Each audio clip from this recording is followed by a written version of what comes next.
What's going on, Colts Nation? I appreciate you joining me for another video where in this one we have started training camp. The first practice was today and we're starting to get a read on how things are going to start to play out, right? Coach Steichen talked with the media. There are a couple quotes here, and hey, shout out to Kevin Bowen last year and even I think the year before. I'm pretty sure we a lot of times use what he puts out there for Colts training camp notes on what is this 1075thefan.com. And he also has a nice video that we're going to look at later about some of Anthony Richardson's individual work on Tuesday. But overall, what we're seeing, and of course going to start with the quarterbacks here, and if you enjoy the content, make sure to hit the like button, make sure you're subscribed with notifications on. But talking about the quarterbacks here, Anthony Richardson and Daniel Jones going to be essentially splitting starter reps. Now it's kind of what we thought coming in because of Anthony Richardson took some time with the injury and had to sit out. Daniel Jones was probably going to come in and be QB1 on day one, right? But they were both going to get starter reps. That is exactly what happened. Daniel Jones technically gets the start with the starters here in this practice, but Anthony Richardson ends up getting one more series with the starters in this one. And overall, it's kind of what you would expect from training camp. This is classic day one, week one training camp where, and it's something that you hear Pat McAfee talk. At least I've been watching Pat McAfee for a long time. Something you hear him say all the time, and him and AJ Hawk and all them talk about it all the time. Every year at this time, defense usually will win early on because a lot of defense is see ball, get ball type of things, right? Where the offense trying to work in everything that they put in the offseason. They're trying to figure out timing. They're trying to figure out, of course, quarterbacks, got to get dialed in on the accuracy. So coming in, sloppy day for the offense, right? All the notes that I've seen from Kevin Bowen and everybody else, right, that was there, all the other guys that cover the Colts, too many drops today, and that ended up it makes what Anthony Richardson did look worse, right? And now in the video that we're going to watch later, there's definitely one bad miss. But everything that I've seen is, hey, he missed this one ball, but everything else from Anthony today was accurate. It was more timing issue. He's got to get back on time with the receivers and in the flow of things. But again, defense seemingly having a good day, and we'll see that as we continue to go through. And a big surprise on the defensive side of the things, defensive side of the ball, I think you guys are going to be very interested in. Not something I expected, but here we have Anthony Richardson. His numbers throughout the different periods ended up being 4 for 11, right? But there were 3 clear drops, so it should have been 7 for 11. Now that is a story of Anthony Richardson's career, right? Too many drops, and really, I guess mostly last year, because he didn't play a whole lot in his rookie year.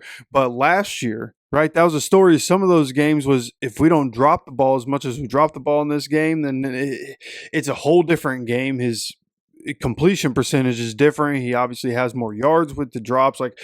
It just. The receivers can't drop the ball, right? Ashton Dulin, Jonathan Taylor, Michael Pittman Jr. Those were the 3 guys that dropped the passes.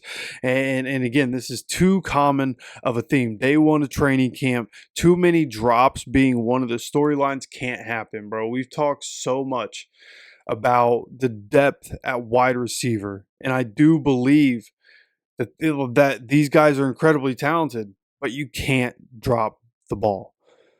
That's a concentration thing. That's a focus thing. That's discipline.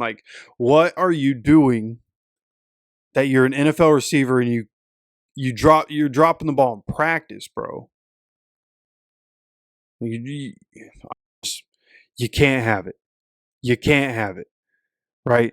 Again, from everything I've seen, one bad pass today from AR. Everything else was pretty good, other than slightly behind on some throws. So. At some point, quarterback needs to help the receivers. Receivers got to help the quarterback, right? It is a team game. One needs the other. And overall, of course, everything's got to be better. From the sounds of it, everything from the offense today has to be better, right? It's also a good sign to see the defense being as aggressive as they are, and being able to get their hands on the ball in terms of pass coverage today, where Anthony Richardson, I don't believe he was picked off. I think somebody almost picked him off.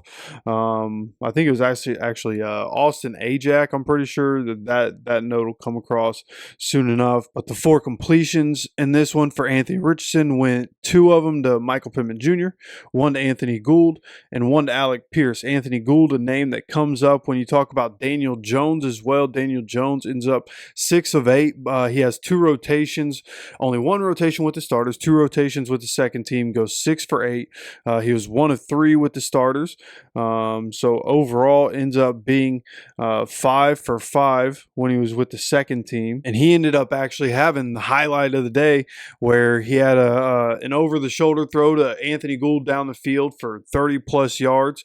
And other than that, it was mostly dink and dunk. And that was kind of Daniel Jones football. He's going to dink and dunk. You're occasionally going to get the deep throw and just hope that he hits the deep throw, right?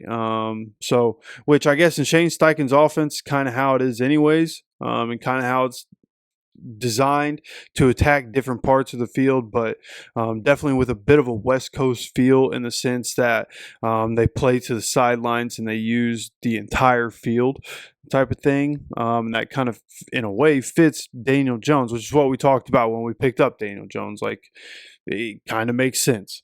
Right now, there is a note here from Kevin Bowen. Surprisingly, Jones struggled in 7 on 7 with he was late on an out to Josh Downs, Kenny Moore II, and I'd like to see the video of it. Apparently, it was a spectacular one-handed interception, is the exact wording here from Kevin Bowen. So I'd really enjoy seeing that. Kenny Moore making plays early. Linebacker Austin Ajak got his hands on another Jones pass during 7 on 7. So in Anthony Richardson's case, it was not Austin Ajak. That was actually Daniel Jones.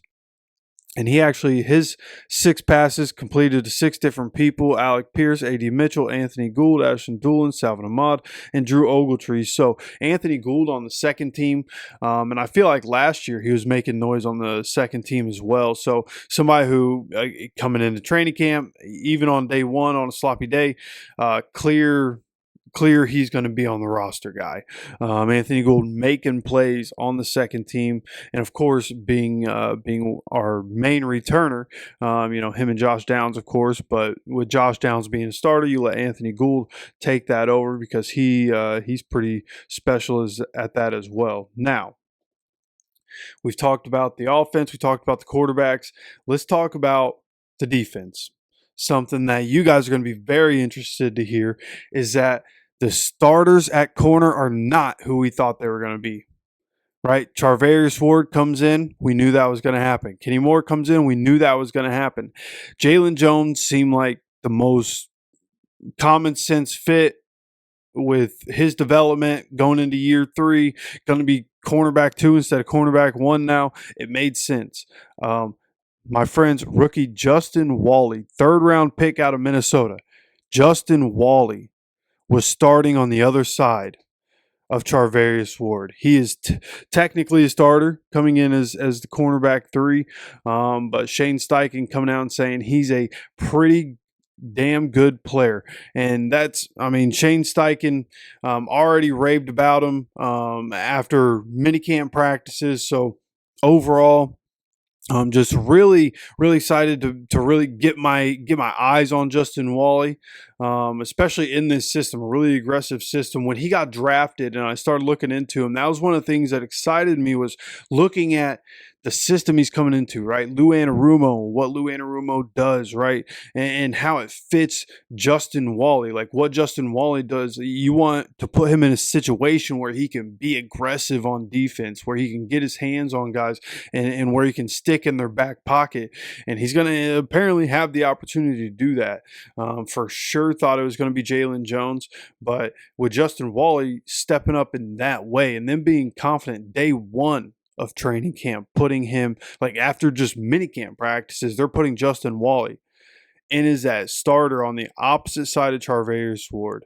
So man, how really good is this guy? And now Jalen Jones, Juju Brents' depth we're chilling, bro. Like the cornerback spot, all of a sudden we're chilling, right? And of course, on the other side of Justin Wally there, right, we got the new guy coming in, Charvarius Ward, apparently making a strong first impression here in training camp. He had nice coverage down the sideline on Alec Pierce, and then Shane Steichen said he was, quote, sticky and breaking up a pass intended for Michael Pittman Jr. So doing exactly what he's expected to do coming in. Again, in this defense, kind of an ideal fit, being put in man situations. He's going to be a problem in training camp. Like, he's going to make life hard for the quarterbacks in training camp, which is what we need. This defense has to make life hard. Things are going to get physical, which actually I believe is the next note here. It is, where he said, quote, as you guys see, as we get going and the pads come on next week, obviously we have the ramp up period this week. You guys will see some sudden change periods, some long drive periods. We will have more situational scrimmage stuff.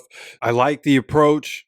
Yeah, it might have some drawbacks, right? There's positives and negatives to everything. I think a switch up in philosophy and a switch up in the culture of how we practice and how the team's going to be built. It's going to have to be built on physicality and toughness, right? If you're practicing that way, you're going to have to be a lot tougher, right, than you've been asked to be in a really long time, probably since Pagano was here, right? So I like that, and hopefully they can put that into effect and have it, be fruitful for them coming into the 2025 season, right? Now, there is a note here about the center position, right?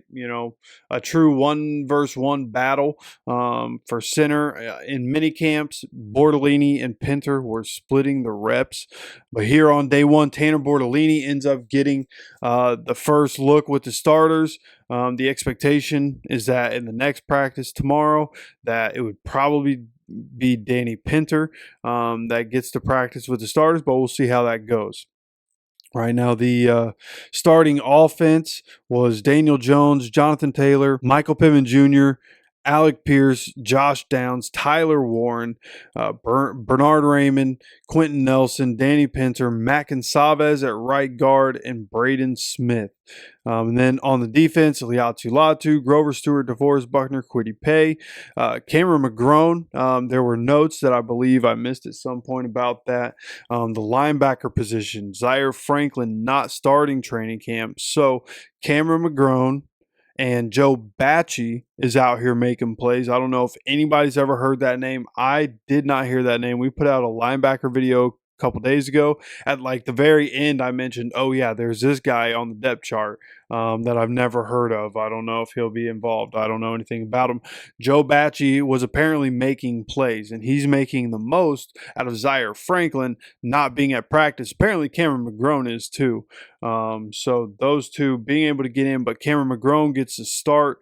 Jalen Carlisle's on the field. And then Kenny Moore, Charvarius Ward, Justin Wally with the starters on defense, Cam Bynum, and Nick Cross. And then there's a good note here. And this is one of the reasons, like Kevin Bowen, these things that he puts out, these little articles he puts out on 1075thefan.com, just always valuable for me.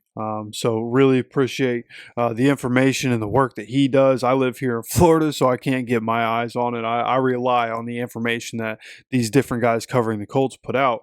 So shout out to Kevin Bowen, for real. But seeing here, the guys that stood out, the first name is exactly who you want to see. I told you guys, and I keep telling you guys, in this particular defense, I think the most important player is going to end up being Grover Stewart.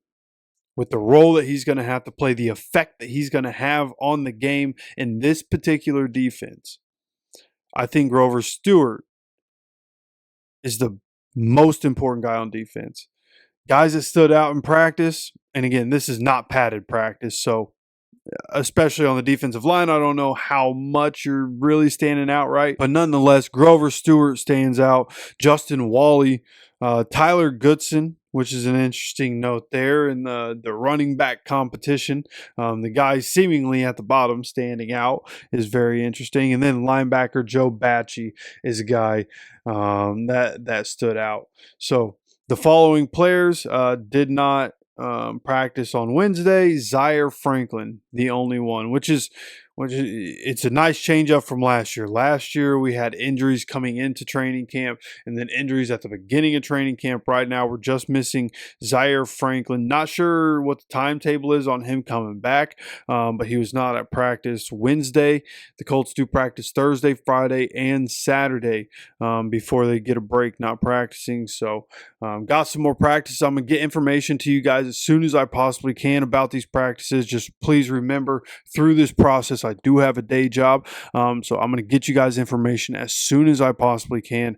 Just bear with me. And before we get out of here, I want to make sure that I show you guys the video that I was telling you about earlier of Anthony Richardson's individual work. So let me go ahead, bring this back to the beginning, switch you guys over. All right, so this is Anthony Richardson's individual work. You have Anthony Richardson and Daniel Jones, I believe, both throwing up here. See 5 there throwing on the, I just want to make sure you guys see this. Anthony Richardson is on the top side here. Boom, hits his mark. Michael Pittman Jr., easy catch. Now you have Anthony Richardson here. Boom, perfect throw to Andrew Ogletree. Anthony Richardson, of course, right here. Looks like he's throwing just a quick out here to Tyler Goodson. Easy work. Anthony Richardson, slant route, Michael Pittman Jr., right on the money. This one, Anthony Richardson overthrows Mo Cox. That's the throw that we've talked about where he would want it back, right? That one to Mo Cox. And boom, just overshoots it right there. And also, talk about drops. Look at the other receiver. Look at Daniel Jones is throwing to right here. You have the overthrow and the drop in one clip. Can't have it. But here, very next one, Will Mallory. Nice throw and catch there. Anthony Richardson dropping back. Will Mallory again on a comeback route. Perfect accuracy. Jelani Woods getting some work in. Nice. I mean, once again, right on the money. Anthony Richardson, right on the money. Anthony Gould with a nice catch there. Right on the money down the side. That's a good throw. That's a more complicated throw than it looks. I want to see that one again. Good catch by Jonathan Taylor here too. Yeah. I like seeing Anthony Richardson be able to hit the short ones. Yeah. NFL quarterbacks need to be able to hit that. If your quarterback can hit that, you're in good shape. Like, those out routes are more complicated than people give it credit for. Those sidelines are further outside than people give it credit for. And that was a good throw. So that's what we're looking like at the end of day one. Again, a bit of a sloppy day, but in terms of Anthony Richardson, I think positive signs, of course. Missed the one throw there to Mo Cox, and had one throw. I saw somewhere that he was almost picked off at some point. So of course, another throw that you'd like to have back, but receivers have to catch the ball. His day looks different. If receivers catch the ball, he goes from 4 of 11 to 7 of 11. If guys just catch the ball in practice, so need the offense to pick it up, but you expect the defense to be doing good and want to continue to see the defense put pressure on the offense. Keep putting pressure on the offense. I want to see this defense be, the strong part of this team, right? Again, go into every game just not allowing points. If we can hold teams to, 17, 18 points a game, I think we're going to be able to win 10 games. I think the offense isn't going to stay sloppy. We'll get things tightened up. I have no doubt in that. Day one of training camp looked how you would expect day one of training camp to look. And I expect the overreactions to be what the overreactions are. So you let me know what your thoughts are on all of this. What are your thoughts on day one of practice and anything else that you may have heard? You let me know down in the comment section. Love to hear from you guys. And of course, if you enjoy the content, make sure to hit the like button and make sure you guys are subscribed with notifications on so you continue to get notified anytime we drop any content on this channel. Of course, appreciate you stopping by for another video. And as always, take care of yourself, take care of each other, and go Colts.